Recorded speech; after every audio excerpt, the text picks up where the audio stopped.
Hello, everyone, and welcome to this webcast on how the cloud will not save you from ransomware. And here's some things you can do to help you get saved from ransomware. My name is Brandon Evans. I'm a certified instructor here at the SANS Institute, as well as an independent consultant, as well as the lead author for SEC 510 Cloud Security Controls and Mitigations, of which a lot of this content comes from. So if you like this webcast, you might like the course, and I'll talk to you a little bit more about that at the end of this webcast. So the itinerary for this webcast is we're going to talk about the topic at a very high level. We're then going to talk about some ransomware techniques and mitigations for those techniques. And I'm really excited to share with you one of those techniques because it was in the news literally last week in mid-January for those who are watching the archive. And I was really excited to talk about this and tie it into the webcast that we have today. So I'm really excited for that. I also have a live demo for you from our lab environment at SEC 510. And it'll be really cool to see in real time a ransomware attack happening and how we can recover from such an attack. And then, as always, I'll leave you with some additional resources and Q&A. So how doesn't or does the cloud protect us from ransomware? Does the cloud actually protect us from ransomware?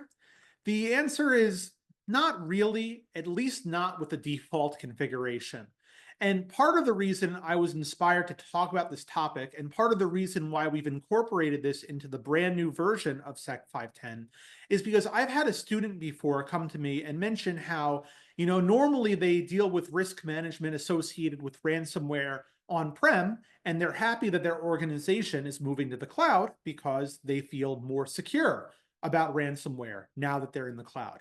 And I said, hold on a minute. Why do you feel this way? Why do you think the cloud is uniquely resilient against ransomware? And I think that the reason why people have this misunderstanding is simply because of the colloquial way that we use the term the cloud. If you talk to someone who isn't a technology nerd, like most of the people here in this webcast, and you ask them, what do you think the cloud is? They'll talk about things like OneDrive or iCloud or Google Drive and Dropbox. And a lot of those services actually do have some ransomware capabilities. I use Dropbox a lot, and all the time, people overwrite my files, and I'll be so grateful to know that I have file versioning enabled by default, because with file versioning, I can restore my file to a previous version of the file. So if a ransomware attack happens and the attacker encrypts all my files, well, they may have encrypted the file and set that to the latest version, but I can always restore the file to a previous version. So effectively, their ransomware attack was unsuccessful because I'd be able to recover from that ransomware attack simply by restoring all of my files to their original versions. Do the cloud service providers that we talk about here at the SANS Cloud Security Curriculum, which are Amazon Web Services, Microsoft Azure, Google Cloud, and in some cases we talk about some other cloud providers as well, do their storage solutions have the same protections? Does S3, for example, do file versioning by default? And the answer is no. By default, none of these capabilities are enabled. You might say, well, can't AWS just fix that by turning this on by default? Well, if they did turn this on by default, you'd probably get really mad at them, because do you think that they're going to allow you to store 1 million versions of your files and not charge you for those file versions? What are we kidding? That's not their business model. If AWS is spending money to support you, they are passing that cost to you with a significant premium. And the same thing is true for any cloud provider. That's just part of their business model. So if you have file versioning enabled, you are paying for each and every one of those versions. So AWS customers would probably be very upset to know that AWS has just increased their bill dramatically by changing a default configuration. So you have to determine in your organization what controls make sense for ransomware mitigation, and understand that inherent trade-off between cost and the amount of data that you can persist. So this becomes not only a security question, but also a business decision, whether or not a protection is worthwhile from a cost perspective. And you have to really think about it even beyond that when it comes to a case-to-case basis. What kind of data are we trying to protect, and what kind of mitigations make the most sense for that type of data? For example, we know that it's very common practice to back up systems. This is something that we oftentimes do for employee workstations. At your job, you might have some kind of service that backs up your operating system and your file system every 24 hours, let's say, and then you could restore to a previous version. Well, if a ransomware attack happens and the attacker waits before they tell the target that the attack has happened, well, those backups may eventually overwrite the unencrypted versions of those backups. Because if you're only persisting 7 versions, once the 8th version is generated, well, now you're going to overwrite the first one. And if you're replicating a encrypted file system, well, it's still going to be encrypted. You won't be able to restore to the plain text version. Similarly, with object versioning, the attacker, if they understand this capability and they believe that you have a limit to the amount of versions that you are going to persist, they could simply overwrite the files that many times, and now you would no longer have any plain text versions of your files. Remember, the goal for this ransomware recovery is to restore our files to their original plain text content. So in cases where you need to have object versioning enabled, but you can only persist, let's say, 15 copies, you may want to also do periodic backups, so that if you're backing up this file every week and the attacker overwrites the file 1,000,000 times, well, all the object versions might be corrupted, but the backup versions would not be, because you're doing a backup every week out of band. And then there's some other cases in which files shouldn't be writable at all after they're originally created. There's this model called the worm model, the write once, read multiple times model. And for certain types of data, such as log data or some backup data, you really don't have a logical reason to overwrite that file once it's been created.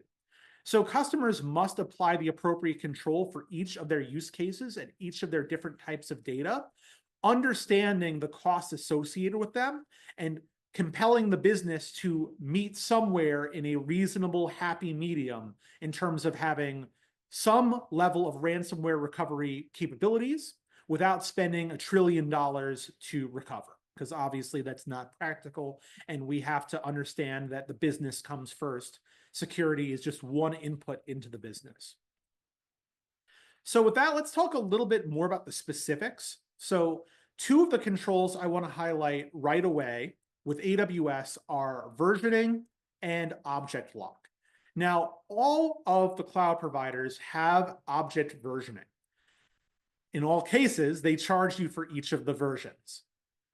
But in addition to that, S3 has this capability called object lock. And this is pretty easy to misunderstand. Object lock makes it so that you cannot modify or delete versions of a particular object. So this is not making the objects themselves using the worm model. They're not going write once, read multiple times for the objects themselves. We're enabling that capability for the object versions. And to me, if you have versioning enabled, I don't see any reason why not to lock those versions, because what's the point of having versioning if the attacker can simply delete the old versions that they were not able to corrupt? Or they could just modify those versions and corrupt them that way as well. One of the reasons why you might not want to have object lock enabled, though, is that the proper way of doing this is using compliance mode. And I've copied and pasted a warning from the AWS UI that will pop up if you enable compliance mode. This says that if you want to delete objects and their versions and compliance mode is enabled, you will have to actually close the AWS account or contact customer support. And the reason why they have this compliance mode is because if you don't want these files to ever get deleted, well, they'll enforce that control. But that means that you have these files potentially, in this case, with the Terraform code we have here, for 7 years and cannot be modifiable, cannot be deleted. So that might not be practical. You may want to use the governance control instead, which allows certain super users to delete those files.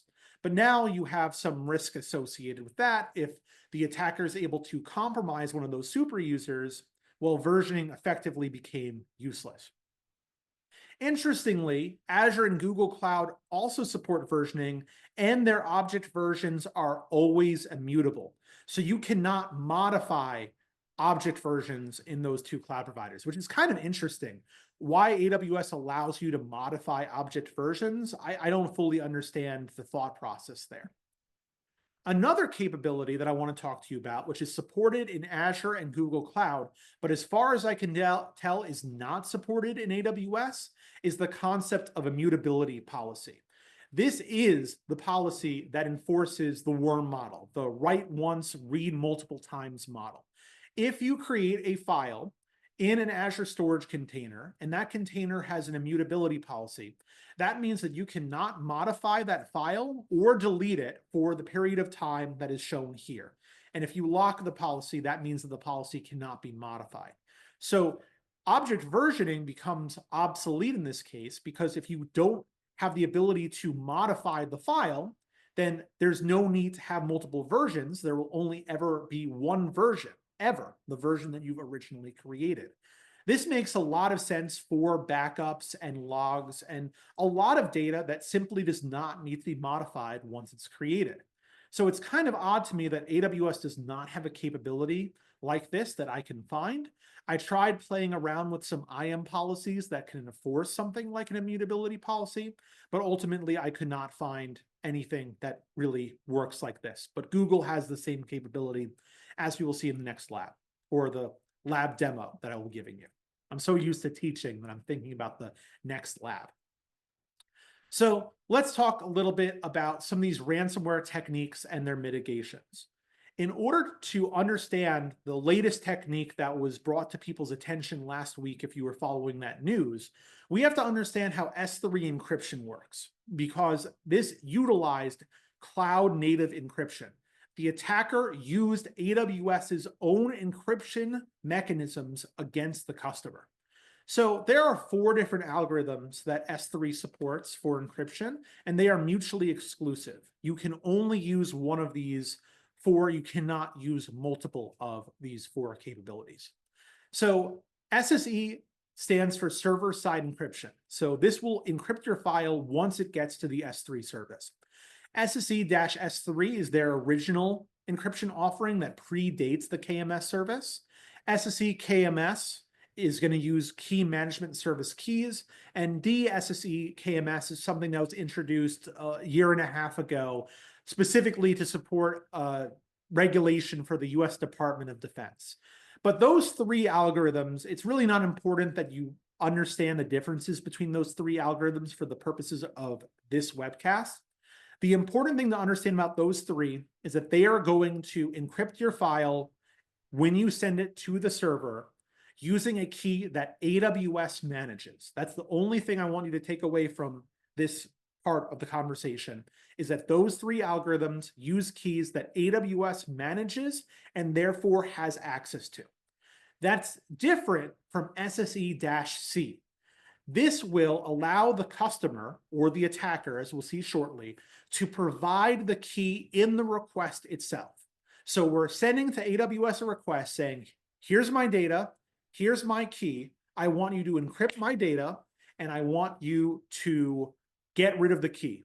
I don't want you to hold on to this key. I do not want Amazon Web Services to be able to read this file, unless I provide the key in a future decryption event. And per their documentation, AWS removes those keys. They do not persist them. And the same capability exists for Azure and Google Cloud. The reason why this is dangerous will be clear in a moment. But before we get into that, I want to briefly mention that there have been some modifications to AWS S3's default encryption settings, which I'm pretty happy about. This is kind of a side conversation, but one that I want to bring to your attention.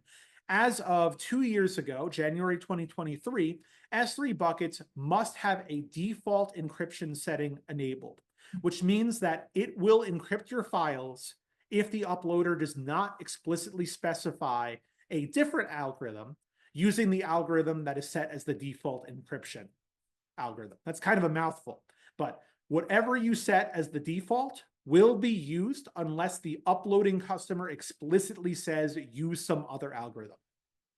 This is something that can be done for SSE S3, KMS, and DSSE KMS, but it's not possible for SSE-C because AWS cannot automatically encrypt your files using your key because they don't have access to the key. That's the core difference. SSE-C uses keys that you manage, not keys that AWS has any access to. But public service announcement, if you've created an S3 bucket prior to January of 2023 and you did not set this setting, unfortunately, your older objects created prior to that time may be unencrypted. And you may want to analyze that and determine whether or not it's necessary to re-upload all those files using one of these layers of encryption. Another capability that was used in this attack that was mentioned last week is the concept of lifecycle policies. These are here in order to reduce the cost of storage. And this is a great tool that you can use to balance those considerations between having multiple versions of your files for the sake of ransomware recovery, as well as making sure that your company is not spending their way into oblivion. So this will make it so that your files will go from one tier of storage to another tier that's slower but costs less, and eventually delete those files.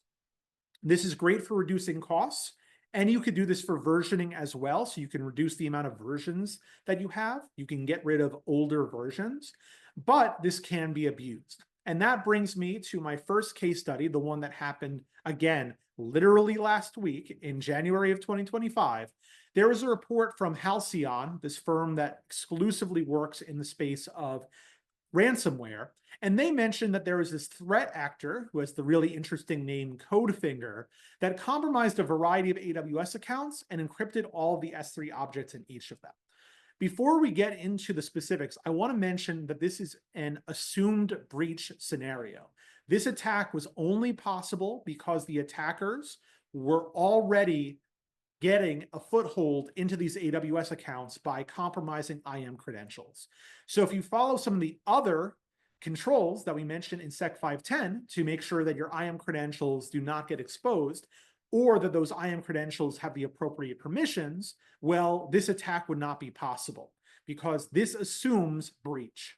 But let's say the attacker, like Codefinger, was able to actually breach these IAM credentials that were able to overwrite files. Well, they then use those IAM credentials to encrypt all of the S3 objects in their target accounts using SSE-C. Well, remember, SSE-C uses keys that the customer, in this case, the attacking client, provides. AWS will use that key to encrypt the file and then throw the key away. So by definition, you would not be able to access the file without that key, and the cloud provider themselves, AWS, can't even access the file. Remember, that is the purpose of SSE-C, is to give data to AWS and say, hey, you can't access this data unilaterally, which I think is kind of a silly thing to begin with, because if you're trusting AWS with your data, why would you not trust them with your unencrypted data? That's a conversation for another time. But using this capability, the attacker was able to encrypt all of these files and make it so that the customer cannot access them, and even AWS cannot restore them. They also used that lifecycle policy capability in an abusive fashion. They said, hey, your files will be deleted in 7 days automatically, even if you eradicate us from your system by this lifecycle policy. And the target could turn off the lifecycle policies, but their ransom note said that changes to the account or the files would end negotiations. And that's unfortunate because you cannot prevent these files from being deleted without hurting the negotiation. as well as AWS and Google Cloud. I'm not positive about Azure, but at least AWS and Google Cloud do not allow you to download files that were encrypted with SSE-C, even the ciphertext. So let's say you wanted to back up the files with hope that eventually these keys would be recovered. You cannot do that natively in AWS. Maybe you can contact AWS to get the ciphertext version of these files, but this is not something you can do yourself using the API or the UI or the CLI. So how do we solve this problem? Well, you might think that a way to solve this problem would be to simply override the default encryption mechanism that we use for our S3 objects. So this is going to change our default setting and say that if you upload a file, by default, it's going to use KMS with a particular KMS key. However, remember, this is defining the default encryption algorithm. And what can override this default? The customer or the attacker can override this default in their request. They can say that I am going to use an alternative algorithm like SSE-C. So if we don't want to allow our customers or the attackers to use any algorithm other than KMS, and again, KMS uses keys that AWS does have access to, we would need some kind of IAM policy that would say if you're trying to upload a file and you are not using the AWS KMS library or algorithm, I should say, we are going to deny this request. This would effectively make it so that SSE-C is not possible. Additionally, AWS came out with a blog post about this Halcyon report that I just mentioned, and they provided a similar policy. This one says that the SSE-C, and -C stands for -customer algorithm, is going to be denied. We are going to ensure that that value is not populated with true. And these different IAM policies should have the same effect. I haven't tested this one hands-on, but both policies that I showed should have effect, and using both of them at the same time would not conflict with one another either. Now, you can turn this on for all of your buckets, but that's hard to scale because now you need to set up a policy for every single one of your buckets. That's kind of difficult to deal with. You could also set this as a service control policy. And as we talk about in the course, a service control policy defines the maximum permissions that an identity in AWS can have. So we can say, I don't care who you are, if you're in my AWS organization, you must follow this policy, regardless of what any of your other policies say. And the problem with that approach is that if you have an identity that is external to your organization, let's say the attacker gets in and grants some other IAM identity that they manage to access your account, well, this only applies to your identities, not to external identities. And this is why I'm very excited to mention, and I learned about this very recently. I appreciate Chris Ferris, who I'm going to mention in a moment, for bringing this to my attention, is that just this past November, AWS introduced resource control policies, RCPs. And this is the same thing as an SCP, but instead of applying to all identities in your organization, it applies to all resources. So now we can block anybody from accessing our resources, regardless of whether or not the identity originates in our organization or is external. Now I'm going to talk to you about another attack path that person I mentioned earlier, Chris Ferris, who is a friend of mine and a great security researcher. He came up with another attack pattern, but in order to understand that cloud-native ransomware capability, we have to understand the key management service external key capability. So remember, KMS is a service that manages keys that AWS has. So AWS inherently can access all of the keys that are stored in KMS. You can have KMS generate those keys for you, or you can generate them externally. And some regulatory requirements require you to generate the key material on premises and then put them into KMS for a variety of different reasons, I'm not a compliance expert, and I'm not a fan of really working with compliance, but I have been told that that is a requirement for certain organizations. So you may have to generate the key material on premises and then import it into KMS. There are several problems with this approach. One of them is that these keys are not durable. There's no way to guarantee that these keys will be backed up. And in fact, if you delete the key from AWS will purge the key material immediately. Now, that particular attribute of this capability led to this attack path that Chris Ferris demonstrated in one of his blog posts. And I thought it was really fascinating. I would definitely check out that blog post. He provided another cloud-native KMS-based ransomware attack path. And this he created before the attack last week. So that was a little prophetic in a way. Using a different type of attack, but a similar concept. Using AWS's native encryption capabilities to lock the customer out of accessing their own data. So the idea would be that we are going to create a key with external key material, use that key to encrypt not only S3, but also volumes and snapshots of disks, which are other types of data that are in the cloud that are important to us, and then delete that key material. And remember from the previous slide, if you delete those keys, AWS will immediately get rid of them as well. So now you don't have access to the key, and AWS doesn't have access to the key. We have the same problem we just mentioned from the Halcyon and Codefinger incident that we mentioned earlier. And now one of the things that was really interesting to me is that Chris was able to generate scripts that would perform this attack using some relatively simple ChatGPT prompts, which is terrifying and shows you that Gen AI probably needs some regulations in this space in order to, safeguard the security community. And, there's a lot of benefits to regulating Gen AI. And in fact, he was told or guided into removing those code snippets. Although, again, the code can be generated just by prompting ChatGPT. So pretty scary stuff how easy this attack was for anybody who knows how to use ChatGPT and understands these concepts. Now, this is something that we could mitigate using object versioning and locking. Because again, if we have older versions of the files, we can restore to them. And if they're locked, you cannot purge those old versions.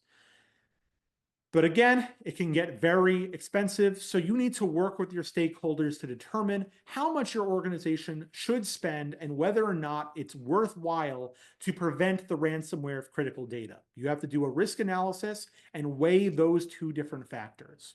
And lifecycle policies, again, can help you automatically remove files as you think is appropriate. Now, both of those scenarios are assumed breach scenarios, scenarios that assume that the attacker has already gotten into your account. And those are a little bit less interesting to me as a former developer and someone who's very fascinated with breaking stuff from the outside. I like attacks that assume zero breach. And one of my favorite types of attacks that assume zero breach is a supply chain attack. The most terrifying attack I've ever seen. We talk a lot about this in 5.10. I talk a lot about this outside of 5.10. And recently we added some details about a different type of supply chain attack that exists in the software ecosystem. I normally talk about how people corrupt libraries used by applications, and they sneak some malware, which could include ransomware, into the target's application. But there's actually, in my opinion, an even easier way to get your code running on some privileged system, and that is using developer tools.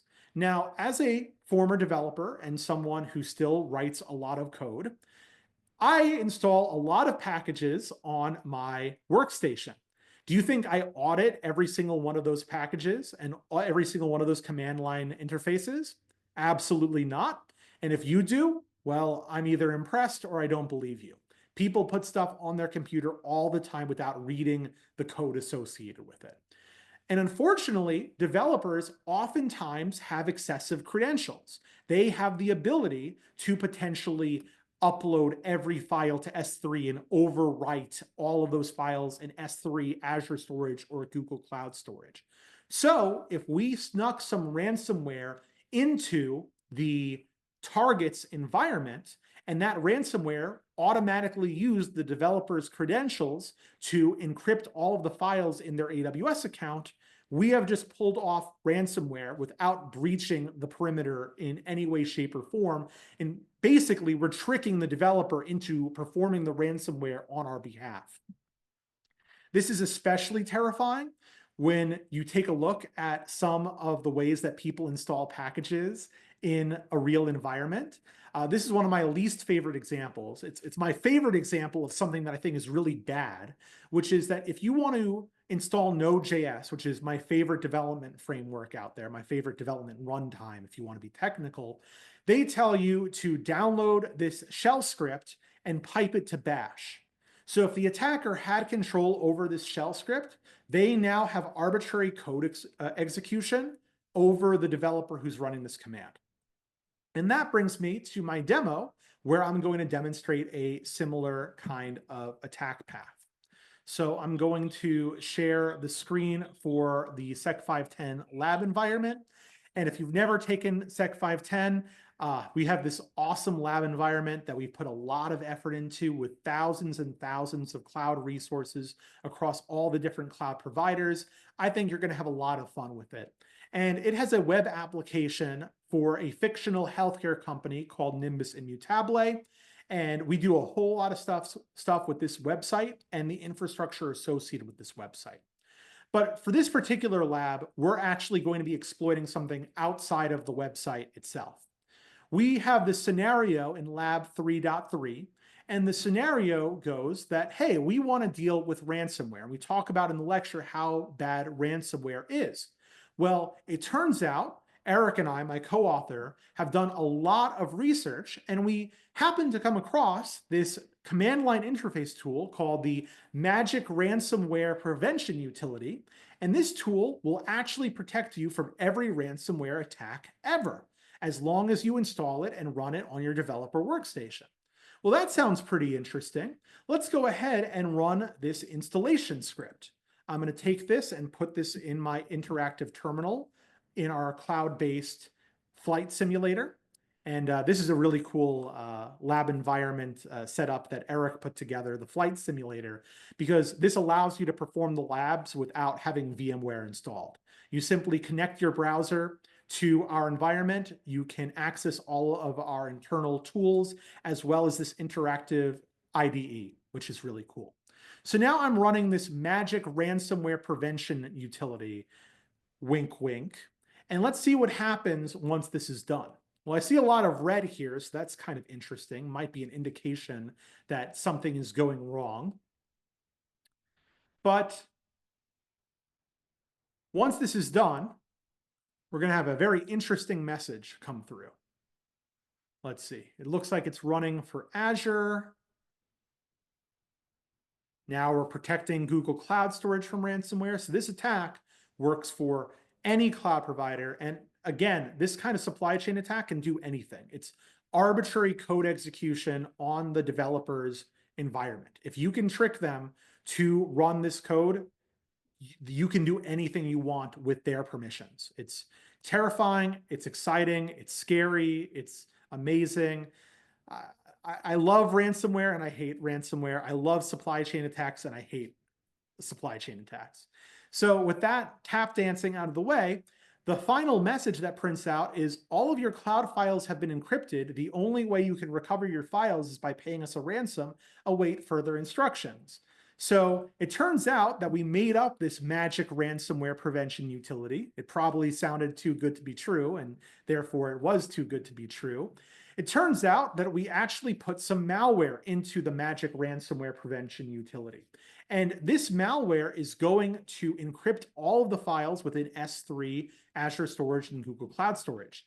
The easiest way to see this, if you go back to the website and you hard refresh, you'll see that all of these files are no longer included. There's no logo here because we've encrypted the logo itself. It is no longer readable. So that's pretty terrifying stuff. But if we had the appropriate controls, we'd be able to recover from this attack. Now, by default, we do not have any protections on our assets bucket, the bucket that contains all of those files, those logos and such. So if we look at all of the versions of our assets in this bucket, we will see one version for each key. So there is no additional version of the white version of the logo, for example. So we cannot restore this to the previous version. It was last modified a few minutes ago, and that's the only version that we have. But thankfully, we do have object versioning enabled for another one of our buckets, which is our electronic medical records bucket. So if we look at those versions, we can pull out the oldest version, which is shown here, and we can now download the oldest version of this file. And once we do this, we're going to copy this to a directory that we're going to upload the file to S3, then we're going to download it to our local file system. And using this URL over here, if I type this in properly, we can see that that file was restored. To demonstrate this again with Azure, in Azure, I'm going to download the file as it exists right now, the encrypted version of the file. I'm going to look at the medical record for Alice. Right now, it does not render because it is encrypted. It is jumbled up text. But if we use the same capability to restore our object versions, getting the latest version, the one that was created days ago, and we download that version, we restore it by uploading that version, and then we download the files. And remember, this webcast is recorded, so you can look at the commands in more detail later. If we download that file, we can now see that it was restored just like we had for Alice. And the same thing is true for Google Cloud. For AWS, we have an additional consideration though, because remember, in Azure and Google Cloud, the object versions are immutable. But in AWS, the object versions are not immutable. So let's say we wanted to delete that version of the Alice EMR, the one from before, the one that starts with 7JAK. That's the same version that we restored earlier. Let's say we don't want the customer to be able to restore this file. Well, the attacker can simply delete that version. And now that version will no longer exist. So how do we solve this problem? Well, we could solve this problem using object lock, something that we have enabled for our bucket called backups. We have some database backups that we have in S3. And if we get the oldest version, or one of the backups in this case, and we get the oldest version of that backup, if we try to delete that version, it's going to fail because this object is protected by object lock. You cannot delete an object version if it's protected by object lock. But we're using that governance setting. Remember, the governance setting allows certain super users to be able to delete these files. So I am a super user. I'm logged in as someone with administrator access. And if I simply add this flag over here that says bypass governance retention, I can delete that version despite the fact that the object lock is there. So if you want to make sure that no one can delete these versions, you want to use compliance mode or make sure that no one has the governance permission that I just mentioned. We certainly are not going to enable compliance mode in Sec 510 because otherwise we would run out of storage space that we can use for our lab environment. So we only use governance mode in our environment, but in a real environment, we may want to use compliance mode. And the final thing I want to share with you today is the immutability policies that we mentioned earlier. These backups that we mentioned earlier have no business getting modified for any reason. But again, AWS does not have that capability to make files write once, read multiple times, at least as far as I can find, and I've searched quite a bit. but Google and Azure do. So if we try to delete a backup from Google Cloud, if we try to do that, it's going to say, no, you cannot delete this because we have the immutability set up. And that's what those errors above were all about. Remember when we saw all of that red up here, and the bash history no longer shows that. But when we saw all of those error messages, that's because we were trying to ransomware files that were read-only. We wrote already and that were read-only. So that actually thwarted the ransomware attack that we just did. Those backup files that we have here were never encrypted because they were set up to be immutable.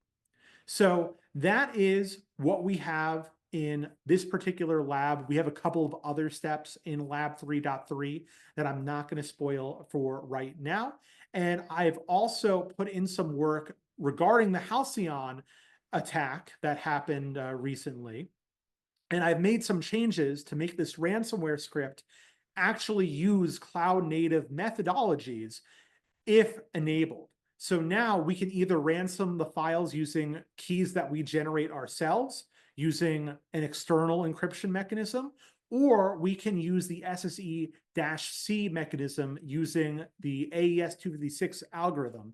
If you enable is cloud native, it will use the same exact attack path that Codefinger used that was reported by Halcyon last week. This part is not in our lab environment yet, but if you take Sec 510, message me on LinkedIn. I will give you the updated version of the script if you'd like to see how you can do this with SSE-C. So you won't be missing out on anything if you take the version of the course we have right now. This is one of the latest breaking things that have happened here, and I'm happy to share this content with you if you take the current version of the class. And we're not going to be releasing this to every student by default anytime soon. So that's my lab demo. So we're going to wrap up with a couple of final slides and get to our Q&A. So let's share my PowerPoint again. So I'm just going to leave you with some additional resources. Again, this content comes from SANS Sec 510, and we have a lot of great resources associated with Sec 510. Our Sec 510 poster, which has a variety of secure configurations that you can apply to AWS, Azure, and Google Cloud, as well as some benchmarks you can follow. It's a really nice quick reference. You can print it out, as well as there's a digital version of the poster that you can navigate as a PDF, which has a whole lot more content that we could fit on a physical poster. We also have the multi-cloud command line cheat sheet, which will show you how to use some of the commands that I showed off in this previous lab demo.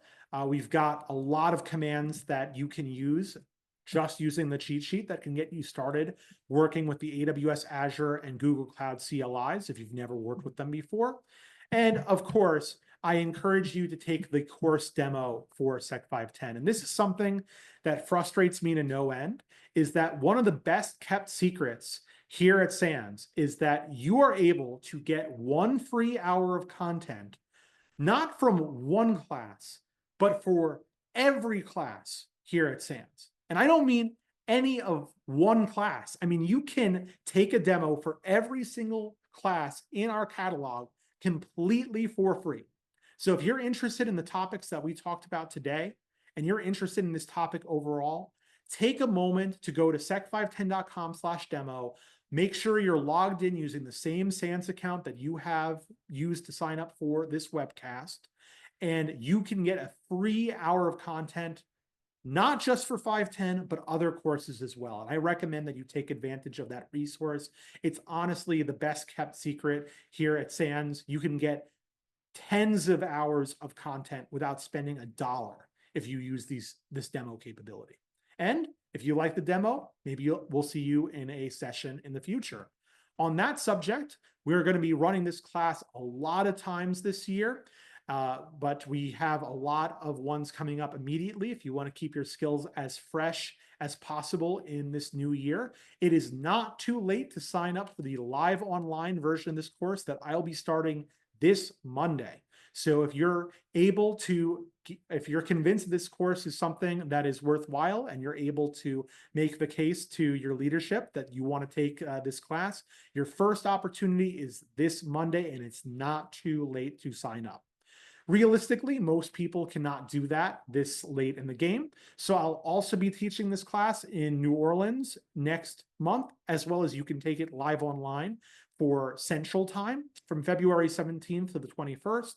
And like with many of the courses here, but definitely for Sec 510, if you want to take this course on your own pace at your own time frame, you can sign up for the on-demand version of the course. See me talking to you on the stage at our studio.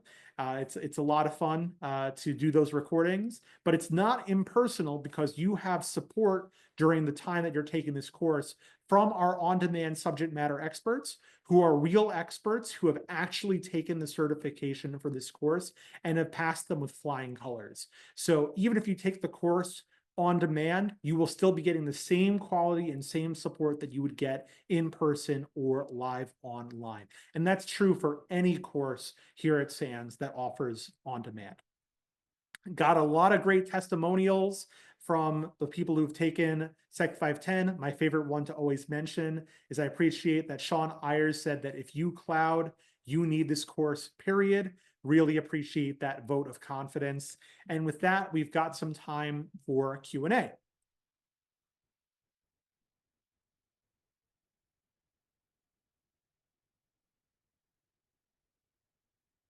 And I see that we have a couple of questions in Q&A already.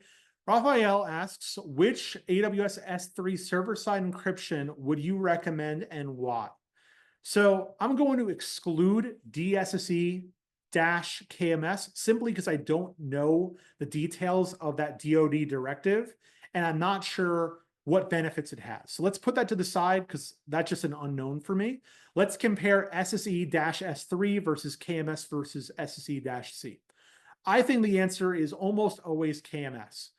The reasons I have for this is that one, KMS is a dedicated service for encryption that has been developed after S3. So people are putting a lot more eyes on KMS than they are on SSE-C. Another reason, SSE-S3. Another reason is that the access controls for SSE-S3 are kind of lax. If you're able to download an object from S3, it will automatically decrypt. Whereas with SSE-KMS, you need access both to the object and the KMS key in order to access the data. And SSE-C has its problems as mentioned earlier. Now, if you want to encrypt your data in such a way that AWS theoretically cannot access your data, SSE-C is the right solution. But I think that's kind of silly because A, you're trusting AWS to throw away that key, and B, you're trusting AWS with all sorts of data and all sorts of infrastructure. If you truly feel like you cannot give AWS your data and you want to make it so that your data is stored in AWS, but they can't read it, I would recommend not server-side encryption, but client-side encryption. Encrypting the data before you upload it to S3 in the first place. So SSE-C never really made a whole lot of sense to me, considering that you're trusting AWS with the key that you're using to encrypt the data that you don't trust them with. Seems kind of silly to me. Mark says, you use 7 years as an example retention period. I'd be interested to know where that particular value came from, if anywhere. Not strictly speaking a ransomware question, so feel free to ignore. No, that's a fair question. Just an arbitrary time frame that we mentioned. There's no serious reason why we consider that versus something else. That being said, I used to work in the video surveillance business, and there's a lot of businesses that require video data to be persisted for quite some time, which is why lifecycle policies have been such a help, where we can make it so that those high resolution videos, after 24 hours, odds are they're not going to be looked at. If they're not viewed within the first 3 days, they're probably not going to be looked at, but we still need to have those backups. So we like to transition them immediately from the hot storage to cold storage to tape storage to eventually eventually having it deleted altogether. Lorenzo asks, does AWS provide these configuration tips, hardening rules, and any hardening IAM best practices? The answer is absolutely, they provide these tips, but it's buried in pages and pages and pages of documentation. That's why I love working here with SANS. Our goal for this curriculum, or at least my goal, but I'm pretty sure everybody else in the curriculum shares the same opinion, is to curate this content to serve these controls to you on a silver platter so that you don't have to do the thousands and thousands of hours of digging that we have done on your behalf. Use our research so that you don't have to do the same level of research. Please take advantage of our courses as well as our free materials. And we have a lot of free materials that you can access on sans.org/free or sans.org/cloud. Our courses, we love it if you take them, but if you can't take them for any reason, please take advantage of our free resources. Matt mentions that AWS Object Lock is worm. Now, there's a distinction I want to mention here. Object lock is worm for object versions, not for the objects themselves. So object lock will not make it that you can't modify the file at all, like we saw with immutability policies, but it makes it so that you cannot modify the different object versions. So there's a little bit of nuance there. Mohammed asks, what's your thoughts on removing access to KMS, especially decrypt from privileged administrators? My recommendation is that individuals should never be able to decrypt data. Applications should be able to decrypt data. So I like to have a separation of duties. And we mentioned this in Sec 510, is that we have one set of policies for our applications. Our applications can encrypt data, they can decrypt data. But we have another set of policies for our administrators. The administrators can delete the key, rotate the key, all the administrative things, but they should not be able to decrypt the data themselves. But I will say one thing about encryption is that a lot of people hyper fixate on encryption and not about other types of data. I like to say that people hyper fixate on the keys and miss the forest for the trees, because at the end of the day, if you have access to the keys, you can get the original data. And if you're using the S3 service, if you're not using KMS, at least, SC-S3 will transparently decrypt the data. So maybe that's not the best example here. But let's say you're using KMS to encrypt a MySQL database, and you have the username and password to that database and network access. Well, the database is encrypted, but by the nature of you using the MySQL server is going to decrypt that data for you right away. So the encryption itself doesn't really do a whole lot. So it's important to understand that if you encrypt data, that encryption is useless for anybody who has the keys. And if you're encrypting all your data and giving out all the keys publicly, what's the point of the encryption other than to check a box for our regulators? Michael says, we only use Azure. Is there a shorter, cheaper version of Sec 510 that ignores AWS and GCP? Well, what I will say is that you can take Sec 510 and only complete the labs for Azure. You can also tune out the AWS and GCP portions of the course, but there is no version of the course that is just Azure at this point. Now, I will say that if you hear the same concept across different cloud providers, even if you don't use all those cloud providers, you will learn more about Azure simply by juxtaposing its controls with AWS and GCP. So I think that's one reason why I really encourage people to use all of the clouds in their lab environment, even if their company only uses one or two.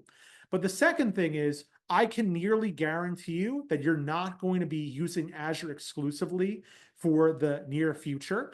In fact, you may already be using some AWS and GCP in smaller portions of your business. This is something that I see all the time, where people create shadow cloud accounts that the security team isn't even aware of.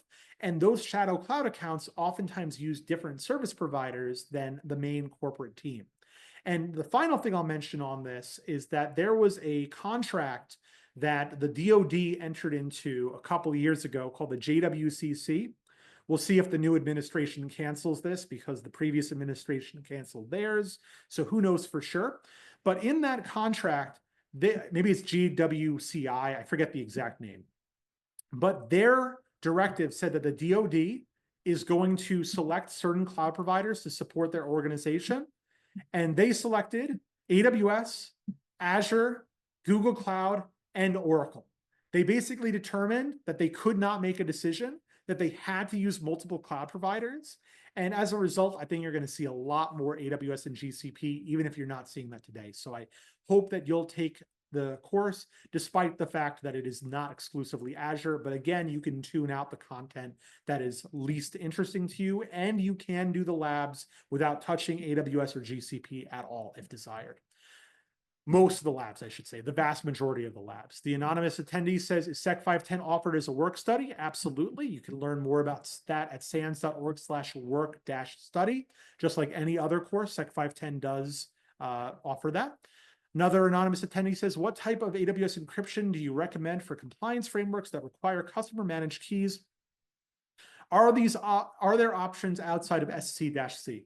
Now, what's tricky about this is, what do you mean by customer managed?